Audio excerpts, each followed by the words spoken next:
I used to be 410 pounds. The meal prep company made sense to me a lot because when I was going through my journey of weight loss, there was no food I liked from any meal prep company. And I found myself slipping because the food wasn't good. I'm not enjoying what I'm doing. I'm making all these sacrifices elsewhere. I shouldn't sacrifice food.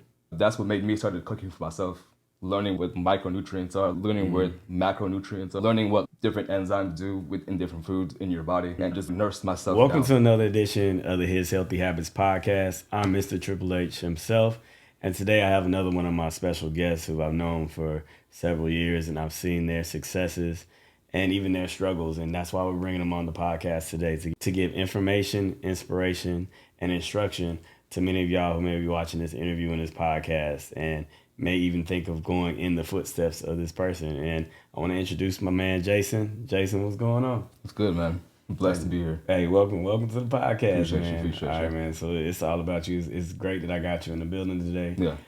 We're gonna talk about a lot of stuff. Cool, let's go. First, let's let the people know who you are who don't know who you are. All right. My name is Jayson Khan. I live in Houston, Texas. I was born in Trinidad in the Caribbean. I own Catering in Houston, Texas. I've owned it since 2018. That's like my primary breadwinner businesses. Let's see, what else? Within that organization, I have 3 separate organizations. So I have a catering company where I do events and corporate like lunches and stuff. I have the Health is Wealth, which you're familiar with with the meal preps. And I also have a taco truck, Trey's Best Host. Okay. Yeah. Okay. Oh, man, diversifying. Oh yeah. Food is my life. Hey, I love it. I love it, man. Mm-hmm. I love some food too, man. That's good. So okay, so you got those 3 different entities. Let's kind of backtrack to the meal prep because Cool. know that's a unique entity. I know you're in right now. To me, I think you're definitely at the top of the game. Yeah. What you provide, services, quality, professionalism, when it comes to how you manage your systems and getting the meal prep from what I've seen to even people I know myself, and clients and community members. So tell me, how did it happen? Like when did you make that decision you were going to start your meal prep company, Yeah, okay. So the meal prep started by accident. So before any of this happened, I had the catering company. And so throughout, doing my catering things, I had someone contact me to say, do you do healthy food? And I was like, I could do healthy food. Like, that's no problem. And then they were like, well, we need like really healthy food because their child, it was meals for their child. Their child was on dialysis. They had like a bunch of kidney diseases where they weren't processing anything. So this kid was sitting here, couldn't eat chicken nuggets. He couldn't eat he couldn't eat normal food. And so what was happening is he was a detriment to himself because he was 10 years old. He was sneaking out and getting fries and sneaking out and getting nuggets anyways and basically ruining himself. Yeah. So she reached out to me to see, if I can work with her dietitians and her and his nutritionist to come up with something to help him. My background is engineering. I have no professional training in cooking. I've just cooked all my life. So when was this when you got this? Was in request? 2019. Probably the end of 2018. Okay. Yeah. So how long have you been doing the catering? Catering started in 2018. Everything blew up real quickly. Oh, okay. Yeah. Okay. So like one day, I posted with some meals on Instagram, and I was like, all right, I need some money to go on a trip or something. And I was like, all right, $20 a meal. Okay. For the salmon plate, it had like asparagus and some other stuff, and I was like, let me throw it out there and see what happens. And I sold out of everything that day. How many places you had that day? I had 15 plates that day because I was working on my house kitchen, so I couldn't do too much. And then I did it again the next day, and then I sat down, and I've always been business minded, so I was like, all right, this is the opportunity here. Yeah. I always say, when there's movement, there's opportunity. Yeah. Whether it's moving backwards and moving forward, there's always opportunity to find. True. And so I sat down, got my LLC. My friend named my company Con Artist Catering. Okay, so tell the background behind that, because I know a lot of people like, why Con Artist Catering? Well, okay, so I was coming up with a bunch of names, and all of them had to do with food, and it was very like direct, like real marketing polished names. Yeah. And then I have like a real close group of friends. I've known them for 25 years at the max. There's 4 of us, so that's cool. like my circle. So I pitched them my idea, see what they thought what names would be nice, and then they said all of them were trash. That's what real friends are. They said all of them were trash. Friend, And then my friend just next suggested con artist catering, and I liked how it sounded in my head.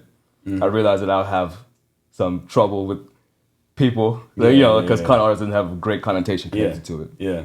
However, I feel like I could just work with that anyways. Yeah. So that's how. So how's it been like working with that? Having that connotation of con artist. Once people find out that my last name is Khan, they understand that it's a pun. Yeah. They understand it's a play on words. Yeah. Until then, it's an issue. I remember when I first saw it, I was like, because Khan spelled with a K, put H-A-N, I was like, man, I said, what? I was like, okay, it's good to know. I've actually struggled a little bit with that. Really? Like when it comes to like the decision to like change the name or the decision to change something in the direction I'm going to, and then priorities outweigh a lot of that other thing. So I just kind of put that to the wayside, kept that there, and then moved on. Yeah, that's kind of why I named everything else separately. Yeah, like my meal prep company is called Health as Wealth. Okay, and so like that's just what it is because like I said, like going back to the kid's name was Jacob, who I was shout out to Jacob with the renal disease. Yeah, and I made some chicken nuggets for him that were free of like phosphorus, free of all the things he couldn't eat, and he loved it. I made vegetables for him that he'd never eaten vegetables in his life. Really, he loved it. Yeah, I made some ground because he can't eat like beef and stuff, so I made ground veggie patties with like mushrooms and stuff. Loved it. So what was the process like for you? Going from 0 to like almost 100, where you got that request and having to do the research. I feel like it was a blessing, really, because a little bit also about me, right? I used to be 410 pounds, and when I started the catering company is when I lost all my weight. You said 410 pounds. Yeah. Okay. Yeah. Okay. And I act like the meal prep company made sense to me a lot because when I was going through my journey of weight loss, there was no food I liked. Yeah. From any meal prep company.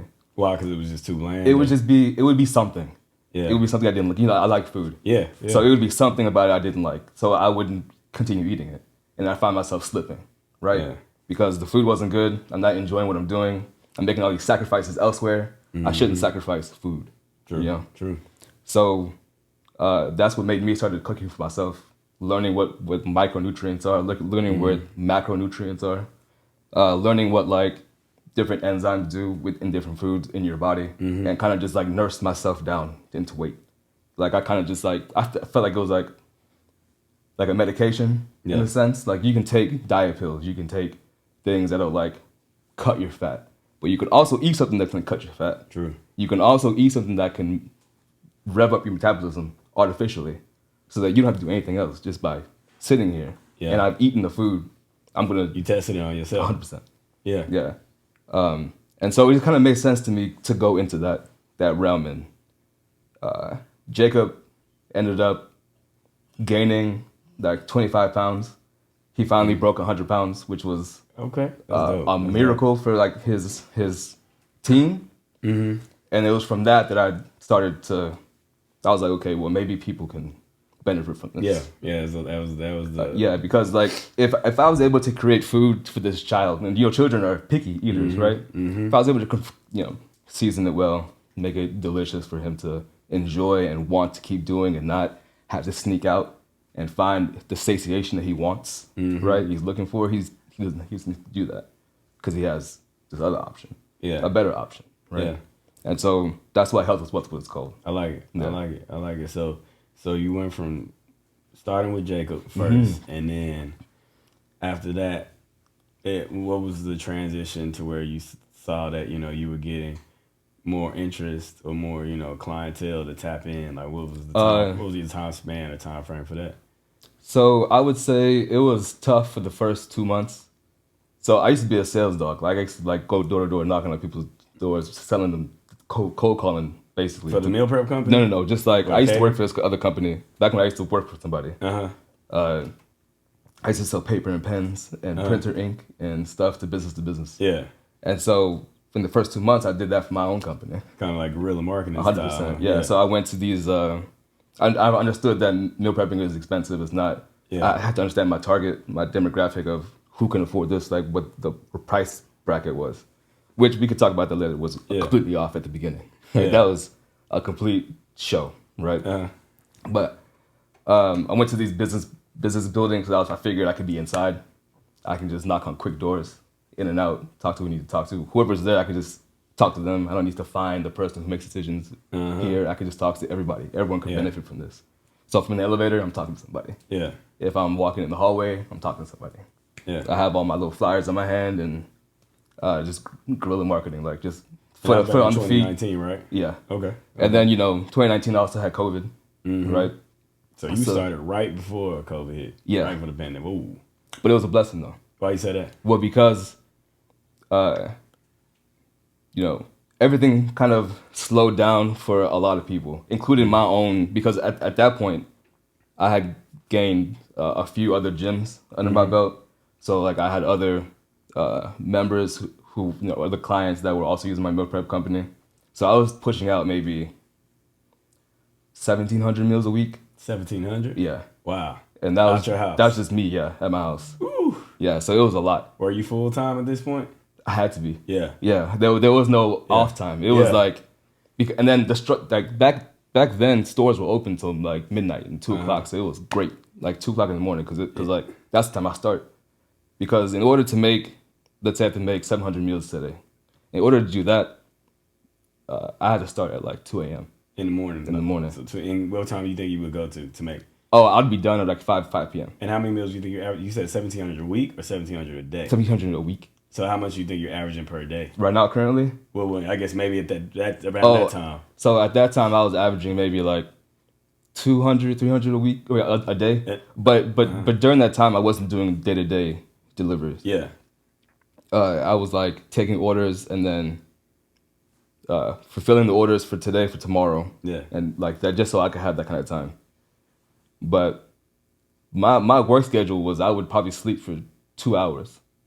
And that's it. and that would be like the time that things are in the oven. So if something hits the oven, I could take a quick nap, wake back up, get back into it. How many days do you think you're doing that per week? I did that 5 days a week. 5 days a week. Going and I would shut down for like the next 2 days. Sheesh. Yeah, it was rough. That's what they say, you cut your feet. Yeah. That's when you cut your feet. Yeah. Because it was during that time that I learned what cooking on, like I cooked on mass scale for catering, but catering doesn't take precision, right? I can cook 100 chicken breasts and it doesn't matter. They're all chicken breasts. But a chicken breast, this chicken breast and this chicken breast can be completely different weights. Chicken breast and meal prep chicken breast is totally different. Yeah, it's a different game. That's interesting. Because like 6 ounces of raw chicken is not 6 ounces of cooked chicken. Yeah. And then when you have to multiply that by 1,700 servings, what does that number look like? Like, how do you know how much to purchase? Yeah. So that your inventory is low, and then you have like, my goal is to have everything out. Like I bring everything in the morning. Yeah. Everything has to come out at the end of the day. I want nothing in my fridges. Yeah. Nothing. So you bring everything in. You bring in the food raw. Bring in everything raw, and then at the end of the day, I want all the fridges empty. Man. Because I need because you don't want to waste product. You don't want to waste. Like I have a big problem with like wasting food, like cuts of food and things just to, if I don't know what reason they have, but for whatever reason they do. Some people would do that. I don't do that. Yeah. So I had to I weigh everything down to the gram, like everything. Like I know one serving of like broccoli. I know on my head that's 120 grams raw broccoli to get me 3 ounces of cooked broccoli. How long did it take you to learn like the macros of that particular? Did you learn that in the catering side, or did you have to self-teach or self-taught? Like yes, you self-taught 100%. From that perspective? Yeah. So probably like in week 2, I found myself drowning in too much things. Like I was so excited, right? I would overbuy. I would overbuy everything because I wasn't understanding the loss, the yield. And so it took me to lose about $10,000 to figure out I need to stop, and I need to do everything individually and write everything down, weigh everything out, see what brands yield different weights. Because what I learned is because back then I wasn't sourcing from one place, I was sourcing from whoever, right? So different brands of, let's say, chicken breast would yield different weights cooked because they would, during the process, they would either inject it with some type of mineral water to preserve it. Something would elevate the moisture level, and it's always between 1% and 3%. So what you mean 1 to 3%? 1 to 3% increase on moisture level within the chicken, Okay, right? I know that. So when it's cooking, depending on what brand you get, you're gonna have a completely different number afterwards. So let's say I have 160 grams of chicken I'm going to cook, right? That should yield me 4 ounces, period, of chicken. Different brands of chicken breast will not yield that. That's different. I didn't even know that. So like some I would have to have 175 grams to get 4 ounces cooked. I would have to have 180 grams to get 4 ounces cooked. Based off the brand. Right. So I had to learn that because I would buy thinking everything was okay, and then I'd be short. So let me ask you, was it like a book or a website you went and learned this from, or you really like trial and error? Trial and error. Because I had a lot of urgency to figure it out. Because I'm a real private person, so like I'm not really big into delving onto like what I'm doing a lot of times. So I like to figure out things on my own. Like I will figure something out on my own until I can't. Like I just can't, or I'll find it in a book, something. I didn't find anything out. I did watch some YouTube videos of like people who have done meal prep things before, but that was always a dead end. They didn't give me the information that I was needing. Right? They were just like, oh, the structure, blah blah blah, which is to me simple, the structure, right? But that was the biggest learning curve for me, was the production of what does meal prep food is, like what is it, and then like what things to avoid.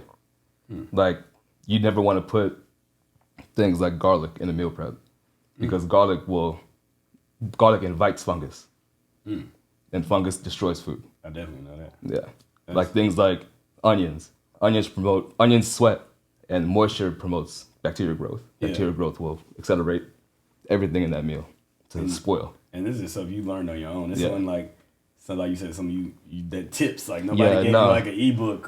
Because I'm in the trenches. I'm in the game. Like I'm doing it. And not only that, but like I'm meal prepping for myself too. So I'm making all these meals and putting it in my fridge.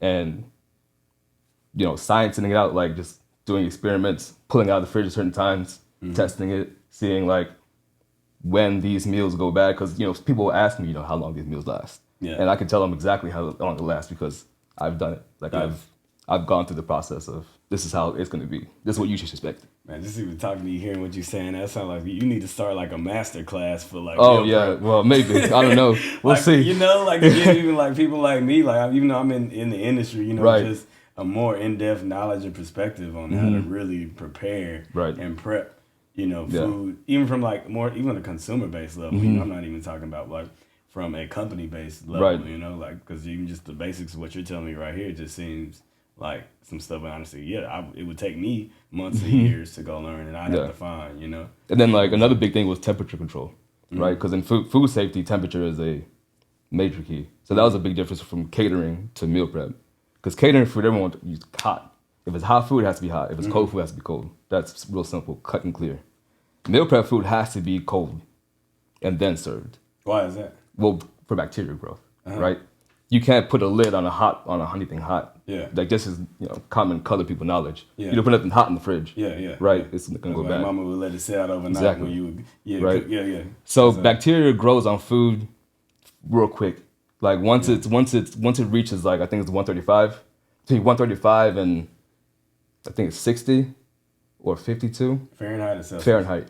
It's bacteria is like that's that zone of danger, right? And so if I have to prepare these meals, deliver them, and get them to the people safely, I gotta understand what that means. Like the meals have to be at a certain temperature during transit too. Yeah. They have to be at a certain temperature. They have to have a certain temperature drop, it's called a temperature curve drop, when it's cooked to when it's cool. That's real science to this. Yeah, it's 100%. Yeah, for real. Because and then everything is different. Like every broccoli is different, cauliflower is different. Yeah, green beans is different. They all have different arcs of cooling. Yeah. So, just as big as the ovens are, the fridges have to be just as big because you have to hyper cool these things down. Yeah. Before you can even portion everything out. It seems like it's a science and an art to it too, because like I know like the scientific spectrum is like what you kind of described too, but the art is like the con part, right? I think the art, the how the food tastes and how you and see that's the whole other thing too, right? So all my seasonings are made by me. Like all the I buy nothing from nobody. Really? Yeah, I buy all my ingredients raw. I crack my own peppercorns. Yeah. I grind all my own everything. Everything is it's onion powder and garlic powder and paprika, raw everything in form, and I create my own. Why do you mixes. choose to do that? Versus I have to, right? Because of your micronutrition, right? So like, I don't want the food to just taste good. I need it to do good for you. I need the food to. You need to eat this and do good for yourself because you spend all this money. You like a lot of people who meal prep with me are working on themselves a lot. Most people that don't meal prep because they want to, right? Yeah. It's a reason why. It's a secondary reason why they're doing it. You work out, you got to eat right. Yeah. You meal prep. So if you're working out, you're doing all this for yourself. You're doing all this energy and effort. Your food should do the same thing for you too. Like why not? Yeah. So that's why I do that. I create all my own mixes so that it's salt free. I put no salt in nothing, no sugar in nothing, no preservatives in nothing. So let me. So 410 pounds was your highest. How much weight did you lose? I guess at most, you know, between the time you started and you started learning and of course applying your own knowledge to yourself. The first year I lost 100 pounds.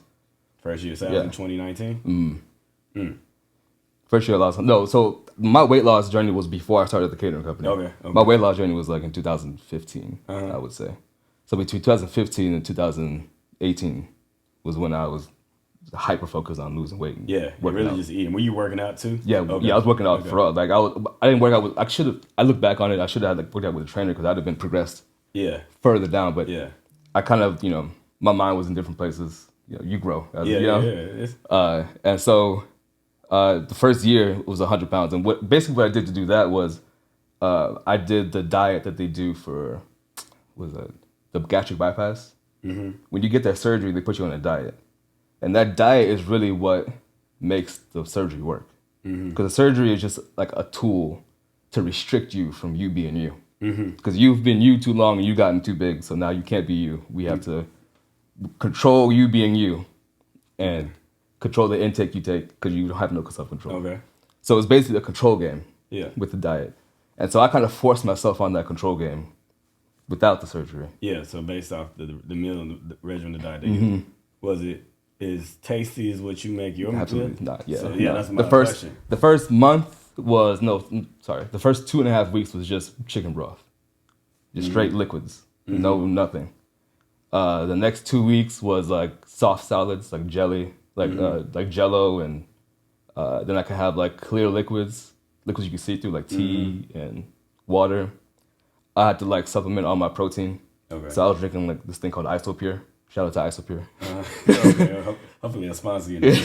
So yeah. Yeah. So So just and then that also helped me learn what nutrients I need because I had to supplement everything. So I had to get my zinc. I had to get my phosphorus. I had to get all my macronutrient, my micronutrients in. Otherwise, I would shrivel up and die because I'm not getting it from food. Obviously, I'm restricted on what I can do. And so that's what sparked my interest in that. Okay, so why did you choose that particular diet versus all the ones out there existed, keto, all that? Because the way I figured it is there was no gimmick to it. It was a science to it, right? It was just a caloric restriction. That's all it was. It was but it was a caloric restriction gradually. So it was like a shock to your body, and then you gradually grow into what you need to do. Okay. And then us being humans, we're like incredible machines, just bags of meat machines where we're just programmed to do certain things, right? So if you starve your stomach, it's going to shrink down. Yeah. Your hunger is just a mental game. You can fight hunger mentally. Hunger doesn't really exist within your body. Hunger exists in your mind, right? Because you have all these fat reserves all over you. You have to be almost down to bones to actually be in danger of dying, right? Yeah. So if you can fight through that mental game of hunger, then you can do whatever, really. Yeah. Because once you can negotiate around what the wants that you want, and then what actually needs to happen, then that's how you kind of understand where you need to go. Okay. And so that's how I kind of built that out. That's interesting. So how did you transition like I said, from that meal plan with the gastric based Mm-hmm. regimen to where you're at now With my like with your meal my own company. Mm-hmm. It was just learning what portion control meant, like learning why certain portions mattered and why certain people would need X amount of calories versus X, Y amount of calories. So it gave me insight of like, on a personal level, gave me insight of what people would want, what people would need, and how effective it would be for them. Because what that did was it basically, I did nothing else that took no diet pills, no nothing, and it was just food. And so I was like, if I could do this myself on my own, with just food and just working out, then everyone could do this. Yeah. And so that's kind of where it led to. It was like, well, the biggest problem people have is we're just, especially in America, right? We're exposed to so much. Everything is portioned out enormously, right? Like they offer extra large fries. You get a drink and it's a large off the bat, and then they make everything real convenient. So the convenience and then the portion sizes don't make a copacetic, skinny person, like or a healthy person for that matter, right? So I had to figure out a way to make health convenient for people, and the only way to make health convenient for people is to make it taste good. And because that's what also like helped me stay on my journey, because like I said, the meal prep food I was eating, I didn't want to eat it tomorrow. Yeah. Right? Yeah, It was good today. Yeah. I didn't want to eat it tomorrow. Yeah. Like I had no interest in that. Yeah. And it wasn't until I started cooking my own food, making my own recipes, doing my own things, where it was like I made this. I love it. I'm gonna eat it all week. So how have you seen like the differentiation with your structure has kind of put you apart from like your competitors within your niche?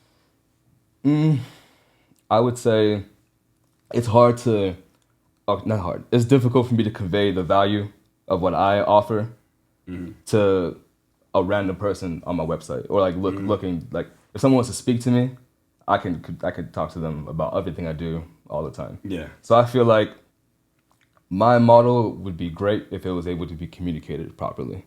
Okay. So I think other meal prep companies, how they have like their little package deals, and they have,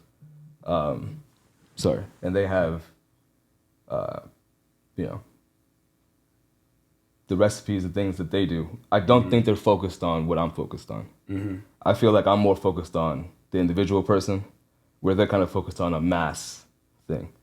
I see that a lot of places kind of just do things by caloric value, or they do things by like diet type. But diet types don't really, it's not my thing.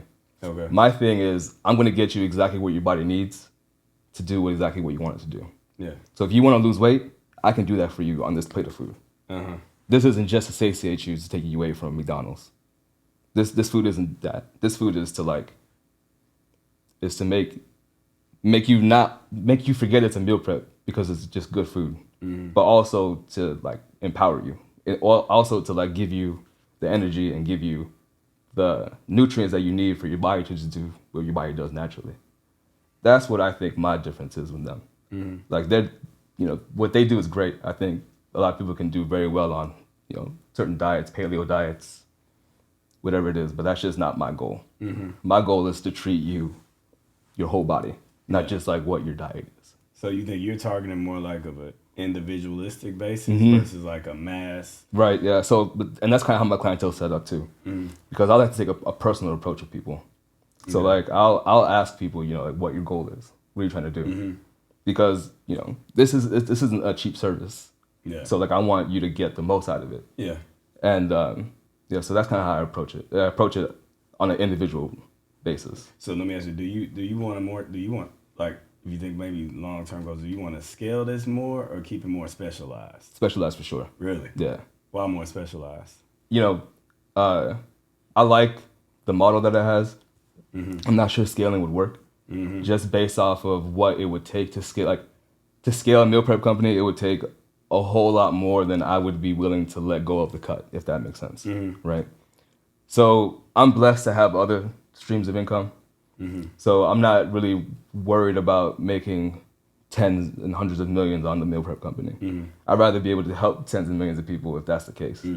But for scale, I wouldn't mind getting up to like maybe 7,000 meals a week for scaling wise, maybe a couple more employees. But aside from that, like I like it where I'm able to see people's progress. Like I'm able to like, I've had the opportunity to help out a lot of your own clientele. And when you have the the challenges and they're eating my meals, and I feel like what you do and I do, just copacetic peanut butter and jelly sandwich, like the way that you transform people is the way I want my food to transform people. And so seeing that is like you invited me one day to the judging or something of it. And I was I won't forget that. I was blown away. Blown away. And I felt so blessed to be a part of that. Because every person who walked out on stage, I saw myself. Like I saw a 400-pound me. And then I saw, like I know what it takes to get to that point.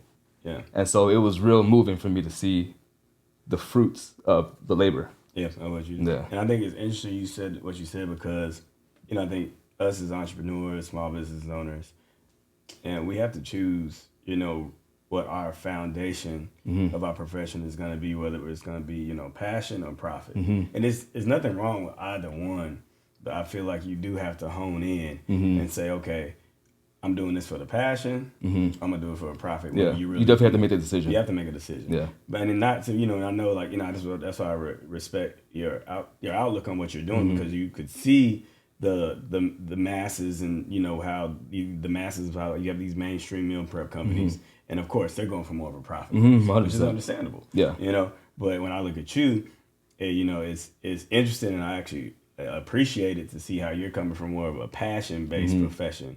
And I think, there comes a time when, even for myself, that, you dedicate so much time and energy with the passion, it'll convert over, 100%. To a profit. 100%. But it's just, I think on the front end, especially, you have to put in a little bit more like grunt work, So, that's one. It takes a lot more time to create that value.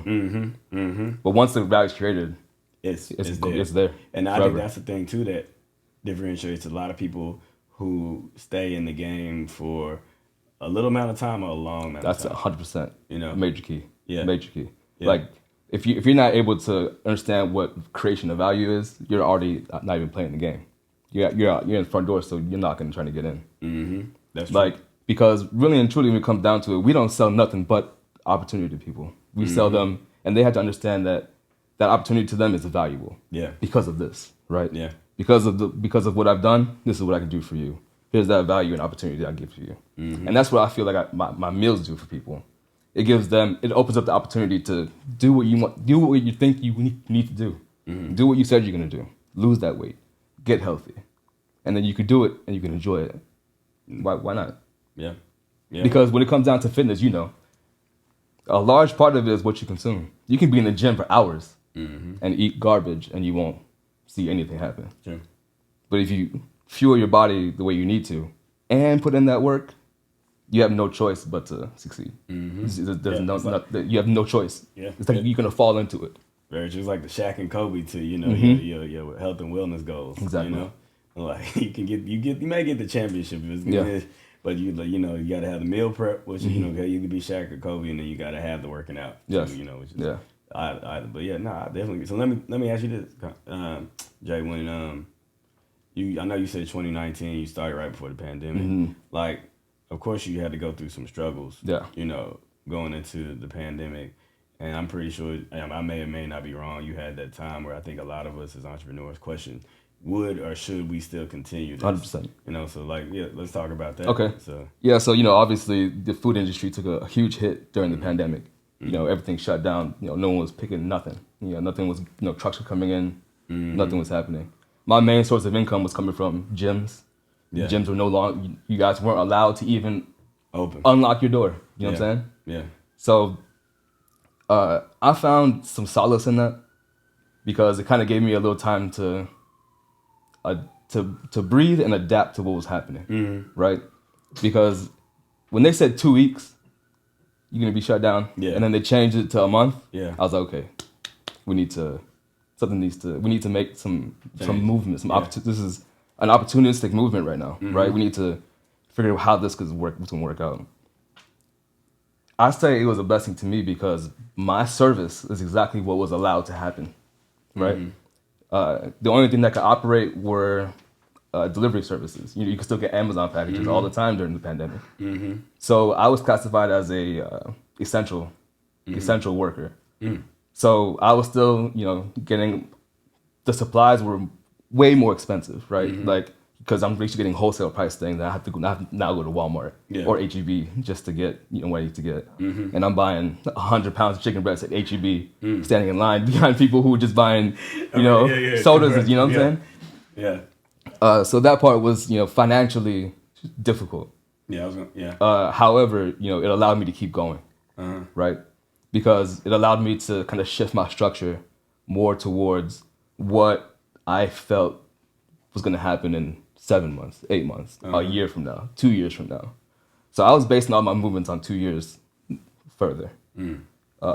Just basically because like I was seeing what was happening. When you see, like, let's say like sugar price skyrocket, that's what, cause I focus a lot on, I do a lot of, my movements evolve around futures when it comes to like in the market, right? So if you're looking at corn prices and sugar prices, you can basically tell what's going to happen next, right? Yeah. So when I saw sugar prices skyrocket, I was like, all right. Yeah. Time to. A lot's about to happen. Yeah. And this is back in 2020, early 2020. Yeah, early, exactly. Yeah. So. And so I would say my clients went down from, I average about 175 clients a week now. I would say during the pandemic, I was down to like 25. And spending more money. Yeah. What was going through like your mind when you were thinking, you were seeing numbers? I think this is kind of where you talk about that passion side. Tomorrow is what I saw, right? That's all I saw was tomorrow. I was like, you gotta do everything today to make sure that tomorrow is a little bit better than today. So that's all I was doing.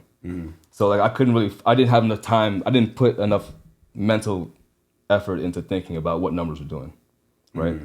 I had to think about how do I keep traction?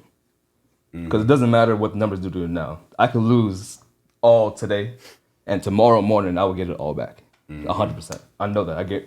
I can promise it, because I know the work I do today is going to promise a great tomorrow. Yeah. And so that's how I approached the pandemic. I approached the pandemic as, I know what I set a goal for myself. In 2 years, I need to be here. Yeah. And so the clock started. Yeah. And so every day I had to do something towards that 2-year goal. Yeah. And that kept me going through through the pain of swiping that card, Yeah, I know, cause that's true. Because I think, if you look at it from a profit-based mindset, which a lot of businesses had to, and if you're looking at your numbers every day, it wasn't worth it. It probably wasn't worth it. That's why you probably did see a lot of businesses close and, just throw in the towel. But like from like what you seem to say is like you looked at it from that passion-based mindset of thought process of running a business. Like you understand, like sometimes you can't pay attention to numbers. Yeah, it'll mess you up. Yeah, because you'll be doing everything for numbers now. If that number's in your head, you're gonna be moving. Every step you make is going to be towards why that number is what it is, not what it should be. Yeah, right. And then you start pulling away from your clientele and getting the quality will drop immediately. That's the first thing to drop is the quality. Yeah, like because now your attention is elsewhere. You don't have the time to worry about tomorrow because you were worried about today. Yeah, and you can't afford that because tomorrow is more expensive than today's going to be. True. Always. True. Always. True. That's a pivotal mindset. I love to just even hear that because. Yeah, honestly, I think us as entrepreneurs need to hear that. Like, we think, like we look at these big corporations that may be in the same market as us, and even if you're honing in the same niche, but we're not in that same pocket as them. They got, they're running P&Ls, balance sheets and stuff like that, and that's what they base their businesses on. But us, they base movement all on that bottom line. Yeah, we base it off the people that you said that we're catering to, that we want to like just still touch and change their lives. And I think that's what you just said is like very important as an entrepreneur. You have to really sometimes say like, what are you doing this for? Yeah, and that's why I was just kind of going back to backtrack when we talk about like passion and profit when you decide when you're gonna get into the game, like, hey, passion profit can live harmoniously. I make a very good living just off of meal preps. Yeah, because of my passion, right? Yeah.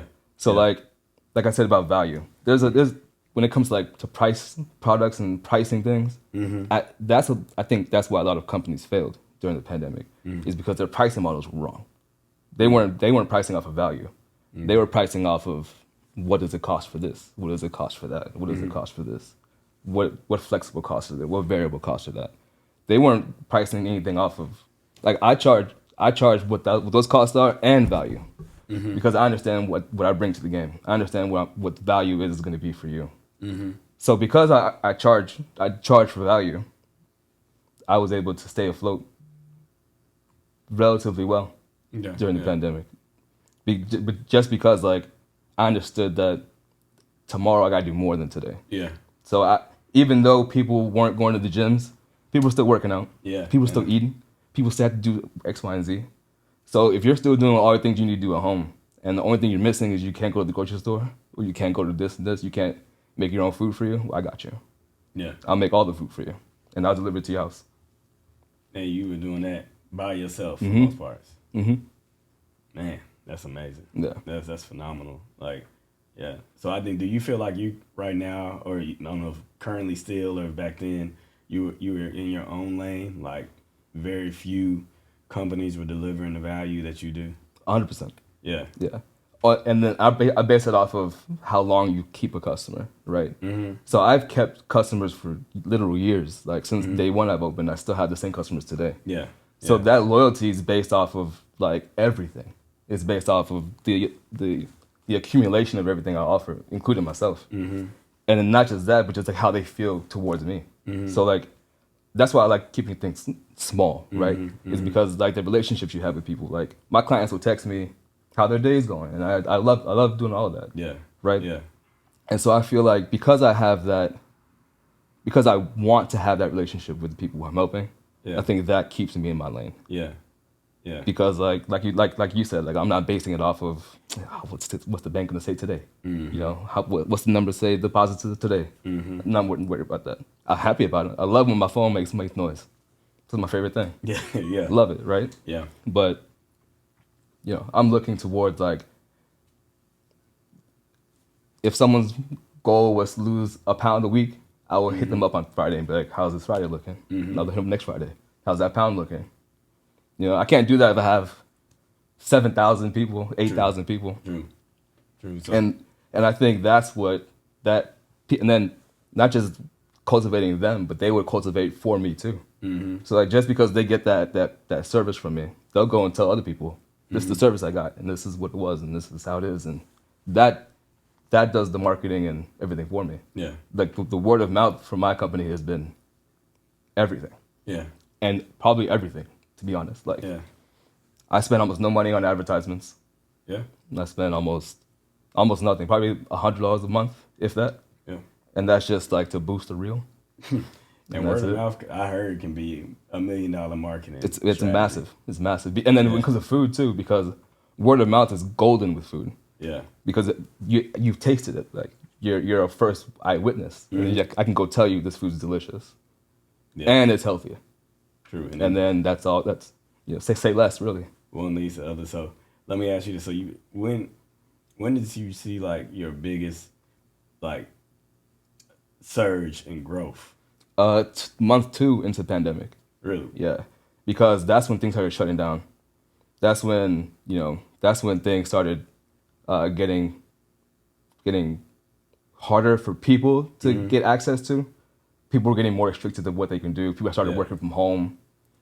People had to start cooking for themselves. People, you couldn't go out and get food for your family anymore. Yeah. You had to like cook for yourself at home. People can't cook.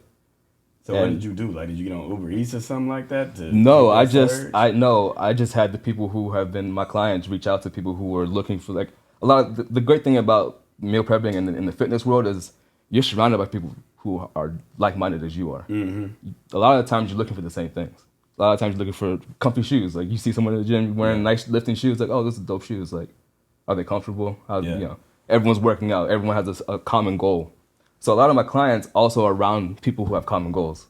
So if they're talking to someone who's in need of something, they'll spit my name out real quick.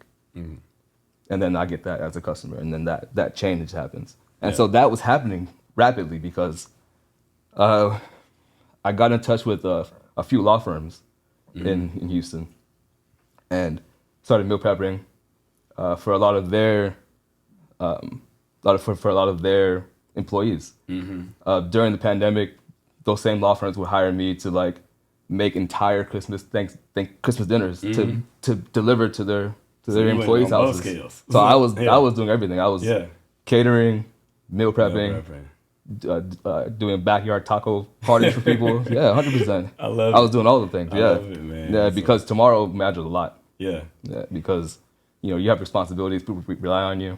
Yeah. So you have to like do everything today so that tomorrow's solid. I like to, you tell us about the struggles, and I like that. I always like people to know, because people will see, probably people follow you, that you may or may not know, and they see your successes. They probably see the clientele and know about your clientele and stuff like that. But what do you think was like one of your most successful, like I said, weeks, months, or year when you was like, man, like this is working? Yeah. So 1 month I hit 60,000. And normally I would range about maybe 45,000. And so this is the first month that was above that, like 20,000 more off of that. And it's all by yourself? All my own back. Payroll. I have no payroll, no nothing. Yeah. I keep my overhead low. I have no inventory. I keep everything. Yeah. So yeah. And that's 60K pocketed. That's gross and net? That's net. Net? Yeah, net 60K. Wow. Gross was 151. Yeah. Man, yeah, but net, I gross is okay gross is for my accountant. Net's for me. Yeah. A lot of people, entrepreneurs, we don't learn that till later. Yeah. Oh yeah, because you can make $150,000 this year, but make nothing really, because the amount of money it takes to run something, it could just be exactly what it is that what it is that you made. Yeah. So like after seeing that, like, where did you decide that you wanted? Did that change your outlook on like what you were trying to do? No, it kind of validated it a little bit. It gave validation to the momentum. Yeah. Right? Because all momentum isn't great momentum. You can be walking backwards. Yeah. And you don't know. You got to make the decisions and the right choices and take on that risk of like doing something different or changing something that's been working for you for now and not going to work in the future. Like you can see that this isn't scalable. This isn't going to reach out. And you have to have the wherewithal to like understand trim the fat and understand where you need to go. And I think that's what helps me guide that way. And that happened during the pandemic when you hit that? Wow. Yeah. So now, like, where you're at right now, have you decided you want to scale? Is it just you, or what are you? So next year I think I want to do a lot of, like, this year I had a great year this year. Like this year I was blessed this year. And so next year is when I'm targeting to hit my first $1 million doing the meal prep. So net or gross? No, that's net. Oh, okay. No, sorry. Yeah. Because this is like you said, like I run this on my own. So like the numbers I speak on are what is basically deposited. But that's amazing though, because a lot of we even been a small business owner myself. I know two biggest costs in a business normally are your overhead and your payroll. So for you to not have payroll and be netting that, like that's amazing. And then aside from overhead, so I don't pay rent for a kitchen or any type of facility. Really? So because Houston has no zoning laws, I took the back of my parents' house and turned it into a commercial kitchen. Still to this day? To this day, yeah. Wow. So the entire back of the house is a commercial kitchen. What? That's registered to the city and everything. Yeah. Wow, and you got your write-offs. And write-offs, yeah. And because the facility is almost the same size as the house, the write-off percentage is a lot more because my company is run through an S corporation, not through LLCs. So through S corporations, like I can get way more deductions off of that. Really? Yeah. So how are you able to get more off the S corp versus being like the normal LLC? S corporation, you get, as the owner, you are an employee. As the owner, you are an employee. Right. Okay. Yeah. So in S corporations, so it gives you the. I don't want to explain it incorrectly. But just from what you know, it's fine. Yeah. It basically allows you to get. So when you're writing things off, there's a percentage of things that you can write off, right? So you can't write off your entire house. You can write off a percentage of the house that's being used for that thing. So when you have an S corporation, those percentages increase. So like for your vehicle, if you have a car registered to your a truck or something registered to your LLC, if you have it through an S corporation, it's not 50%, it's 100% written off.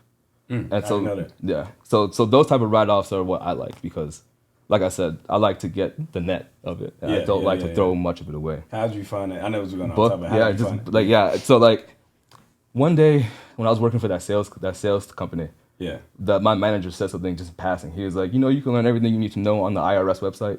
And I was like, I don't know if that's true, right?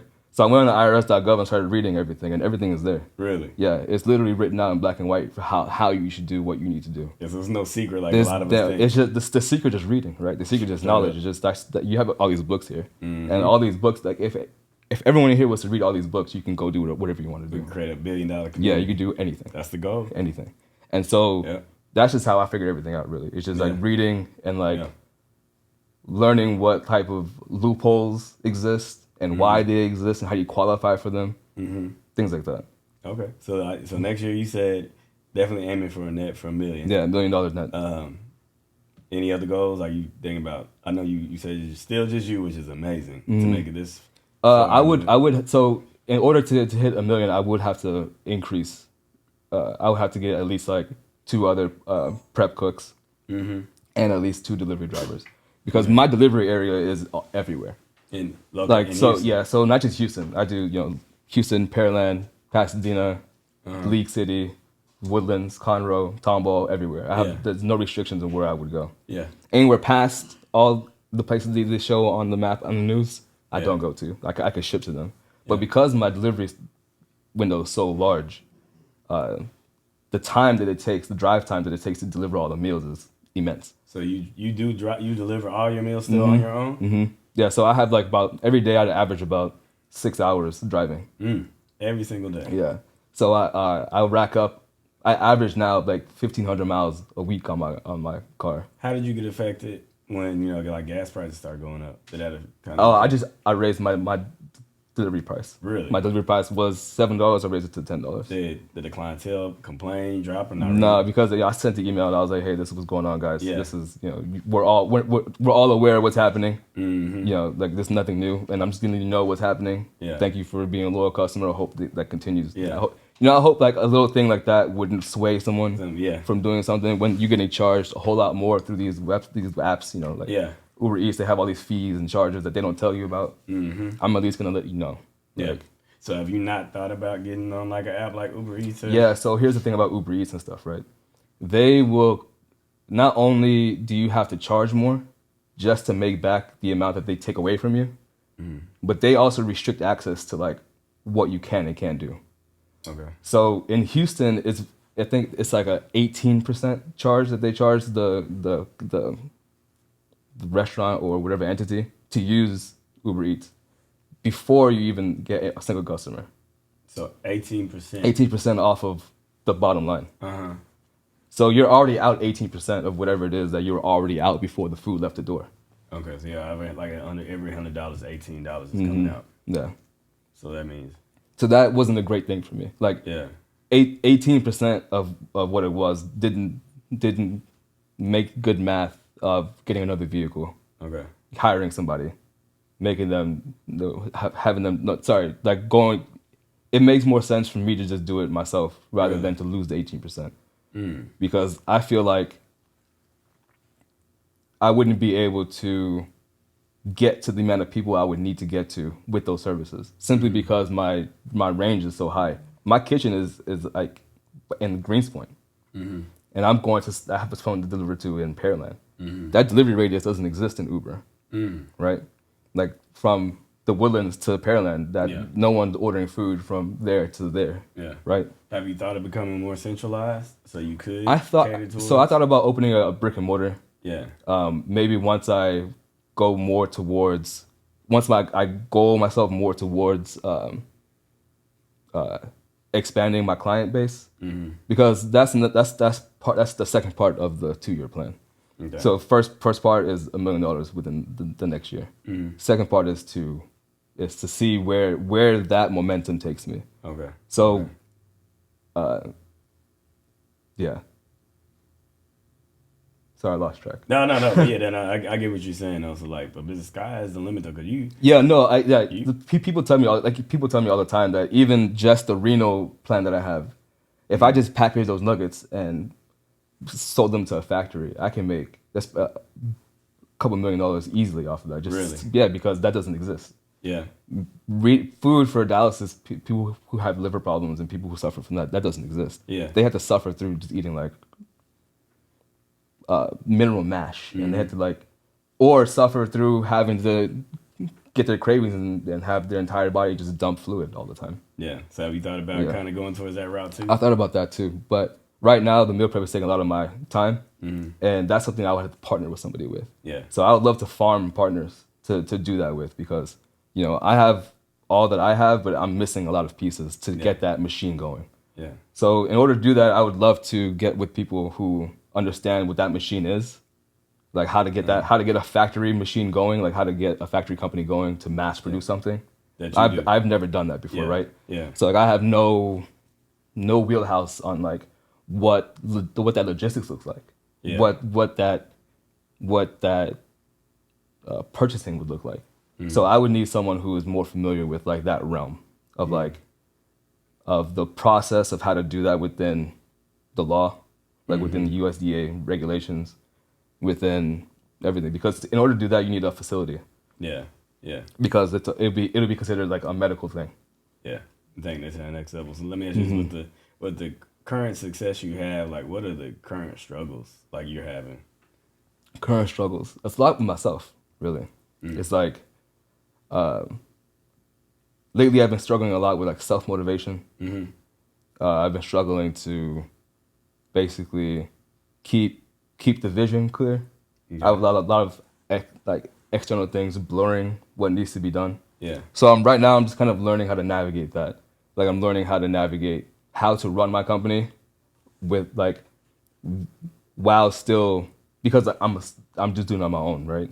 So I have nothing to lean on, right? If I'm having a bad day, my employees can't just pick up for me and do this. So I have to work through my bad day. Yeah. Right. So learning as you grow, you get more and more struggles, right? So the struggle I'm getting right now is just being able to have enough time to do things.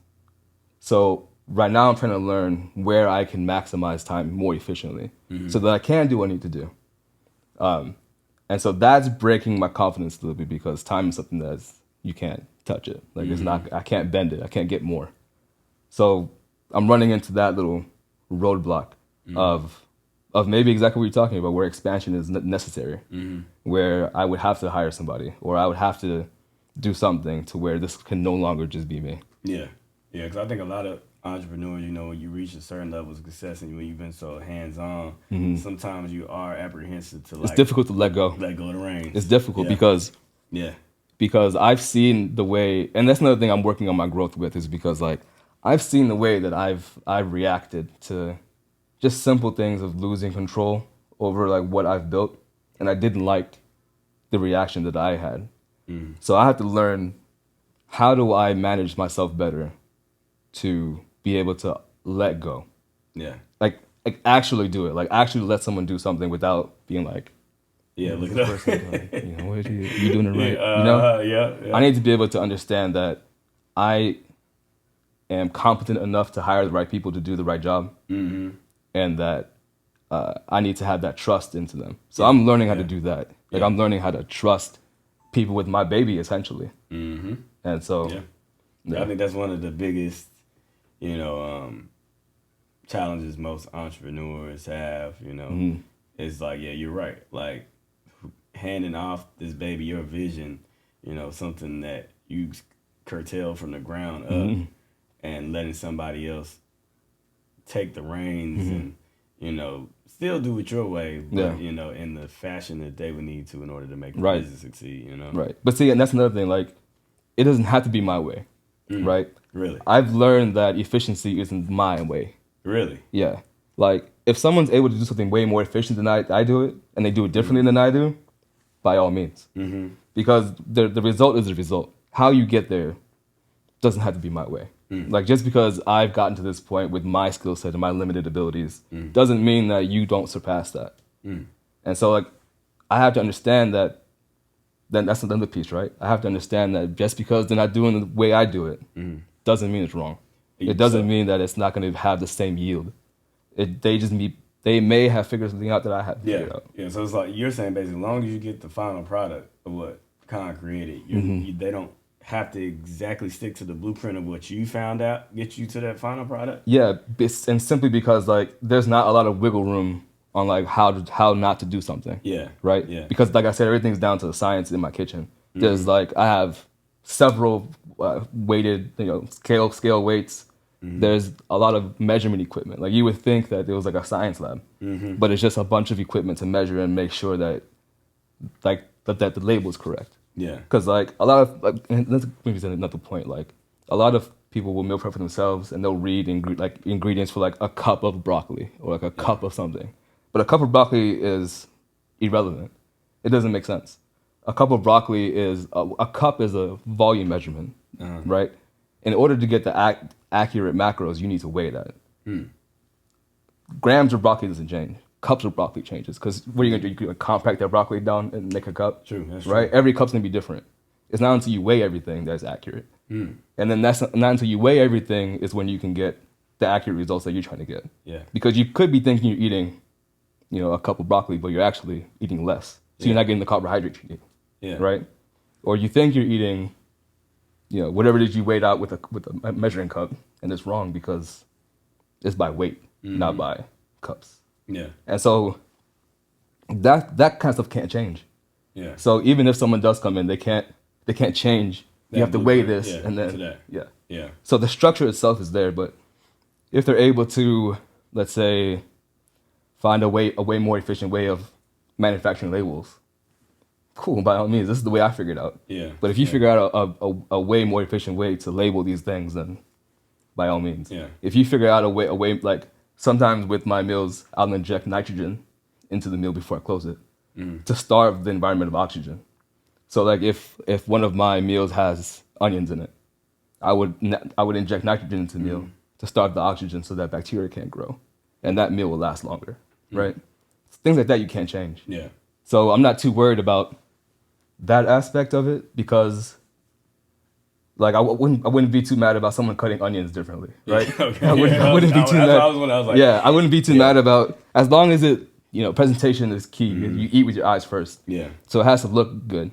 But if what you're doing looks better than what I was doing, then you cool with it. cool. Like that's great. That's Yeah. great for everyone here. Yeah. Yeah. Yeah, so I think for you, like, have you already started, like, even though it's a one man show, have you already started doing like your SOPs and stuff to get ready for bringing on the next? No, not yet. Only because I'm still flirting with the idea. I think the first thing I would do for sure is hire a dishwasher. Okay. Yeah, because let me tell you how dishes are not something that you want to do with meal prep. So when the bowls are this big and all the boards are the size of these couches and everything. You do that part too? Yeah. Sheesh. But you say are you sleeping more than 2 hours a day now? Yeah, now I have it down to the science. So at 11 p.m. is my cutoff time for people to place orders for tomorrow delivery. I'll get all my information together, and at that time is when I'll start making my inventory list. So then I'll sleep until like 6. Yeah. Wake up, walk my dog, go do what I need to do. Yeah. By 8, I'm shopping for things. By noon, I'm in the kitchen breaking everything down. By 3, everything's cooling down, getting packaged up. Wait, so rewind that. So walk me through a day, like it just starts on a Monday. Okay. And basically, to the end of the day. That's real interesting. Okay. To know, so. Yeah, so every morning I try to wake up a little before the sun, just so I can watch the sun 4 or wake 5 up. a.m.? Yeah, like I like to drink some coffee in the morning. I like a little quiet, chill. I'm a real morning guy. I was gonna ask you, are you more a morning person? Yeah, no, I'm a morning guy. Okay. Yeah, because like in the morning is where I find solace. Like I watch the sunrise, start my day. Yeah. Do what I need to do, right? So a workout, walk the dog, eat some breakfast, and then go. I shop at Restaurant Depot, where it's like a wholesale place for where all restaurants really shop. Okay. So and that's go there every morning. Every morning, yeah. Around, so what time? They open like 8, 9. They open at 7. Oh, okay. I get there at 8 because all the big restaurants get there at 7. Okay. I'm not trying to wait in those lines. So I get there at 8. I know my way around everywhere, and then I go from there, go to Sam's. Sam's has better prices on So you produce. still do go to Sam's like Yeah, Sam's is clutch. Yeah. Because Sam's you can order today and just go and pick it up. Really? Like at Restaurant Depot, they don't have that system yet. Oh, okay. Yeah, Okay, so I can at 11 p.m. I can order all my things, and by the time Sam's opens at 9, it's ready for me. And they package it for you. Everything. Yeah, I just drive up and just pull up. Yeah. Okay, I didn't know Sam's did this. Is that only for commercial based or is consumer based? I've never had a consumer membership at Sam's, so it's yeah. probably commercial based. Okay. You leave Sam's and then what? Yeah, and then I head to the kitchen. You say you start about 11 a.m. cooking? Yeah. Okay. Yeah, so first things to do is I break down all the chicken first because that's the most contaminated thing I need to do. I need to get all the contamination things out first and then work on vegetables and stuff. Okay. So I do break down all the chicken. I cut all my chicken differently. Not differently than all of them, but differently than most people. I like to score all my chicken breasts so that all the seasonings get into the chicken. So that when I do cut the chicken up for the meal prep, you get more seasoning than you do white meat. Right? That makes sense? And then after that, clean up everything, sanitize everything down, and then bring in all the vegetables, bring in all the seafood, break all that stuff down. And then while everything's being broken down, the chicken's cooking, getting seasoned and rotating. I'm doing everything at the same time almost. Okay. So I have a few ovens that are running as well. I'll do all the eggs and breakfast stuff on a separate side, and then I'll bake all the things that needs to be done. How many square feet is your kitchen? If your mom asks, it seems like it's got to be big. It's big. It's like it's big-ish. Like 2,000, 1,000 square feet. Probably 1,200 square About feet. 1,200. Yeah. Okay. I can see you doing this mad science and then running around. That's Yeah, it is running around. Like when I wear my Fitbit, I clock in like 1,200 steps. For real? Just in a small area. Yeah, just back and forth. Yeah. But I just I get into the zone. I put music on, or I have like The Office playing in the background as this white noise. You know? Yeah. And then I just get into the zone of what I need to do. I make a list. So in front of me, I have a list of the weights everything needs to be. I have a list of the quantities of what needs to be done. I print out. I hand make all my labels for the meals. What you mean hand make? So they have on my website. You have an option to customize every single meal you want. So you can build the meal exactly how you need every single one differently, which people take advantage of completely. Yeah. But because of my systems run on Shopify, they don't have a system to where I could just print out labels based on what they ordered. Okay. It would just be a big sheet. It wouldn't be individualized. So I type up what they order. Really? On like a spreadsheet, and it prints out onto my pre-made labels. So you said for about 11 to what 3 you're prepping, getting the food ready. Right? Yeah, so prepping food ready and cooking simultaneously. So it's ferocious movement for about 4 hours. So that ends around like 3 or 4. And then so at 3, everything should be in the coolers because everything needs to cool down for processing. It usually takes me about an hour or 2 to get all the meals weighed, packaged, and bagged up, and then out the door. So you package it, but you out the door by what 5? By 5:30, yeah. 5:30. And then you're printing the labels in between that 3 and 5 time. No, so the labels get printed out at 11 p.m. So when so when the cutoff happens, 11 p.m. I'm on the computer, typing everything up. Okay. So then after that, you said about 5:30. You're delivering from 5:30 to 9 p.m. To 9 p.m. Then cut off at 9. Then you get back, and then from 9 to 11. I'm just play with my dog, eat. And then you wait for the orders to finish. Exactly. And then you print off. And so if you print off at 11 p.m., how long do you think it normally takes you to do that? So let's say I have 10 people order like a week set. So a week set would be 21 meals, right? 3 meals a day, 7 days a week. It would take me about an hour and a half, 2 hours to type up all that. Okay, so 11 p.m. then you probably finish out 1:30 a.m. And then you go to sleep at 2? Then go to sleep, yeah. And then you wake up back again at 5 a.m. and do all this again? 6 a.m. most of the time, yeah. Oh, okay, I was like, man, I ain't gonna lie. But sometimes I don't make it. Sometimes I will fall asleep before the cutoff time. Like I'll just you're sitting there relaxing. Yeah. You've worked. Your body's moving all day, and you finally stop moving, and then you just knock out. Okay. And I'll have to do it. I know my body, man. If I don't I for some reason I gotta get 8 hours of sleep, even if it's gotta be split up during the day. Yeah, that's why I asked. Yeah. That's an inspiration to know. Just knowing you part of that 5 a.m. club. That's. I'm a night owl, so being I used to be a night owl. Yeah. Yes. But it wasn't copacetic when it came to having to deal with the the delivery service. Especially in our Yeah, industry. because like back before when I first started it, I used to start cooking at midnight. Like I used to start because like my delivery time was at noon. Yeah. So or actually my delivery time started at 10 a.m. Yeah. So I had to stop. I had to finish everything within 10 hours. Wow. And that was back when I was charging less for the food, and that was something I had to learn too. Like I had to learn about what pricing products is, and like how like what is reasonable and what isn't reasonable, and like how do I gain traction off of nothing? Yeah. Like a lot of like restaurants would like have all this marketing and put ads out just to bring people into a new restaurant, right? For them to know them, but no one would know me. So I had to charge a whole lot less for my food, but my intentions were I wanted my food to just hit people's mouths. Like I just needed to get it out. I needed to, like you can talk all you want to talk about how great your food is and how everything tastes, but like I would rather you tell me that than me tell you that, right? Yeah. So I had to figure out how to do that, and the only way to do that was to charge it at a lower price than what my competitors were, and just knock on everyone's door and be like, hey, you need meal preps, here's what it costs, here's what it is. Yeah, I always tell people, especially entrepreneurs, sometimes we have to understand you have to have that short-term loss for long-term success. 100%. And then that short-term loss trains you to value that long-term success. Because like on the days that aren't good, now can't measure to the bad days before. Yeah. Right? Yeah, true, like true. The struggles that we have today, we would probably break 3-4 years ago, right? But the things that struggles we had then wouldn't even phase us now. Yeah, we just be like, oh, I understand that. And you move around, you adapt, and you did that ballet of business. Yeah, I totally relate. It's a process of understanding the progression and being okay with it sometimes. 100%. Well, that's what I'm saying. You gotta understand tomorrow, right? Yeah. Understand tomorrow. Have a clear vision. Have a clear. Even if you don't know what it is that you want to do, have a clear target of like what it is. Because if nothing else is immovable, it's time. Yeah. And if you set a time to something, you can't push that back. True.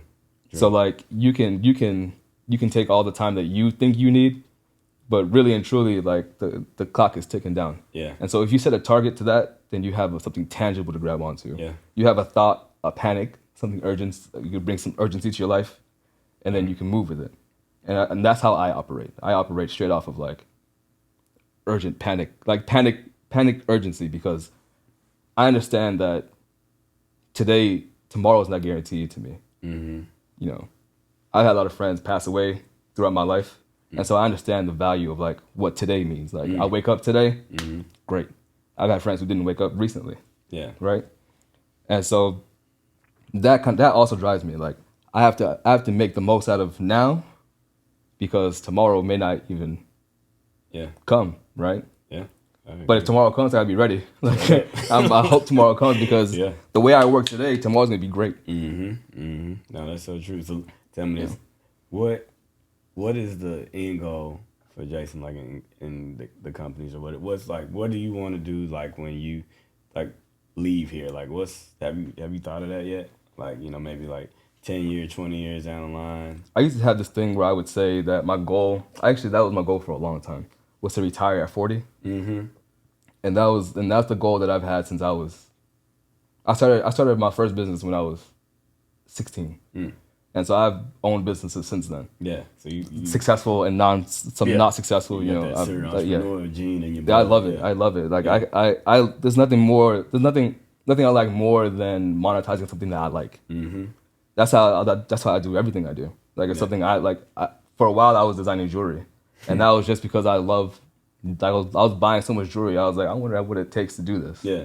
And like my engineering is in background, so I would just go on the computer, design some jewelry, and print it out, and then model it and with whatever material, melt down the silver or gold or whatever it is, and cast out the jewelry, and I just sell jewelry online. That's dope. And that was just because like I didn't want to spend more money on jewelry. I wanted to just make jewelry, and then someone can also buy it from me if that was the case. Yeah. And so I've run that way my entire life, basically. Yeah. So that's kind of what propels me past the problems. Like just understanding that today's great, tomorrow's be better, and here's why. And then having those goals and having those targets kind of take away the pain. Like I had to learn how to deal with, because the pain never stops, the struggle never stops. Yeah. As you get bigger, as you grow in business, the struggles just get different. They just get new, True. right? Yeah. It doesn't change. So you have to understand how to react to problems. And if you react to problems reactively, it's not a good thing. Yeah. Right? You have to react to problems introspectively. Mm. And so you have to understand that it's a problem first off and foremost, and then understand how do you approach the problem to best fit tomorrow. And then you go from there. And that's kind of how I operate. I agree. Mm-hmm. I agree. So I mean, do you still want to retire at 40? No, man. I love doing this. I feel like I would love to be hands off at 40. Mm-hmm. But I would love to, like, one thing about the meal prep thing that is kind of outshining all the other things I do is I see the help I'm getting people. Like it's something I feel like I'm giving back in a way. Yeah. So like, you know, a lot of businesses don't give you that feeling. Like a lot of businesses just are all about that money, that dollar bill, but you don't get that feeling of like helping, like that actual feeling of helping somebody. Yeah. Right? Yeah. And I feel like the meal prepping gave me that, especially I learned that with Jacob. Like when his nutritionist, dietitian called me, like excited about his results, and it was all based off of the nutrition that we provided him. That was amazing. Yeah. Like I didn't know that I had an effect on people's lives like that. I didn't know that could exist. Yeah.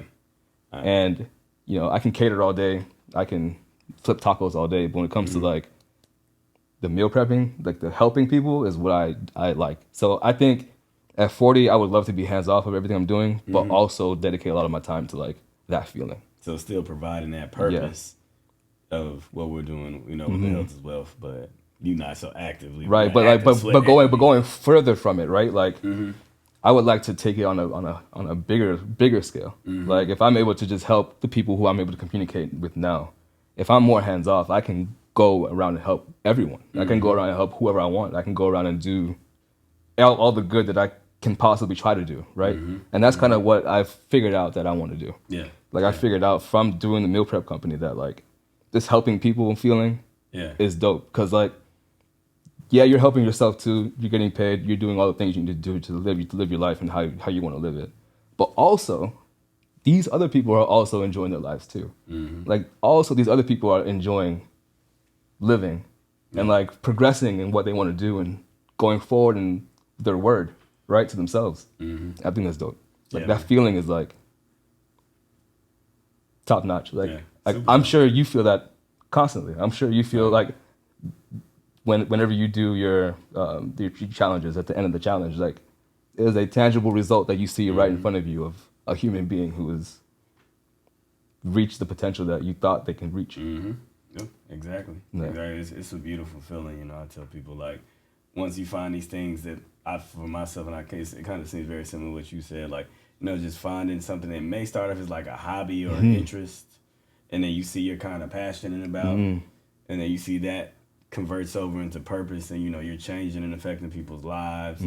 Like that right there is a self-fulfilling energy that it's hard, you can't even describe it. Like you just got to know. You know, 100%. Yeah, and like that's why I'm so aligned. You know, with understanding where you're coming from this perspective, because it's a great feeling. Then last but not least, being blessed to be able to make a profit off of it. Like you said, it doesn't have to be separate. It will come. Yeah, but you just have to basically like be willing to like get 10 toes deep in the mud 100%. And stick with your passion and give that, stay aligned with that purpose that you were put into, and then. Like you said, it come tenfold. Like you can be negative $10,000 today, and you could be positive 20,000 tomorrow. Boom, it's happened already. Like I can't tell you how many times I've sat down and I've just been like, I got to do this. I got to invest into this. I have to do this, and like you throw it in, and you're just like, I hope it works out the way I think it's gonna work out. Yeah, I hope that my math is mathing correctly. Yeah, you know. Yeah. And then tomorrow, you know, you get that blessing, and it's. Like that stress didn't matter, you know. Like it kind of reminds you that it kind of gives you that reminder to believe in yourself. Like when that kind of things happen.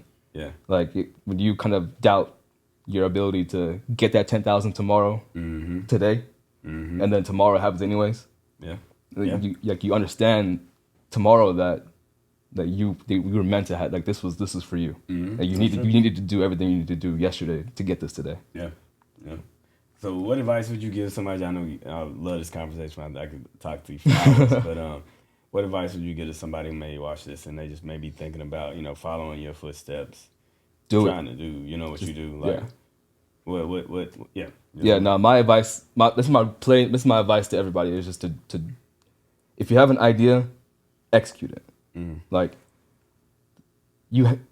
it's okay to have, it's great to have ideas. It's great to have things that you would like to do, and then just do them. Just start, just take the first step into doing it. Yeah. And then see how that feels. And then take the next step into doing it and see how that feels. And I feel like if people just get in the habit of doing towards their dreams, and instead of just staying asleep and dreaming, you can get everything you want. Like, every day, you and I, we just take a step further. That's all we do. We're just doing every day. And there's no difference between me or you or anyone else. Like, there's no difference. Success has no differentiation between people to people. It's just based on what you do. True. Right? It's just the haves and have-nots are the do's and do-nots. Right? Yeah. If you have not, you do not. If you have, you do. Yeah. And that's simple as dry as that can make it. Like, yeah. Nothing I do is special. Like, everything I do, you can do. 100%. Like, I feel like anyone can do anything they want to do. If someone has done it, you can do it too, right? Yeah. And it just takes you to do that. True. And maybe you find out you do better than they do, or maybe you find out that you have a different route that makes you successful, right? Because success is not a straight line. Success is a up and down, side to side, a universal movement, right? And so that's my advice. My advice is to just whatever your idea is that you feel could work for you, just do it. Stop making an idea. Yeah. Do it. And then see how it feels. And if you like how it feels, continue doing it. Going. Yeah, just keep going. Yeah, I love it. I love it. I'm big on, manifestations and affirmations and, meditating on what you want to see and visually come true. And that's why I'm going to leave off on just in this note that I'm definitely going to manifest Kind Honors Catering, Health is Wealth, and all the businesses of what Under You is going to be. Next year, we'll be netting $1 million. You got there. And then, man, even from like the bigger vision of just kind of what you dictating and said, I honestly see, like, I know I can relate. It's not really always about the money. That's cool. That's the thing. That's not the thing that's going to keep you going. But I honestly do feel like here in the next several years, you will be changing, not even just statewide, nationwide, like worldwide, like many, many more people's lives, with the purpose you're living in your business, in your profession. Man, I can't wait to see it, man. That'd be dope. So, I'm excited for that. Yeah, man, I'm excited. I want to look back on this interview and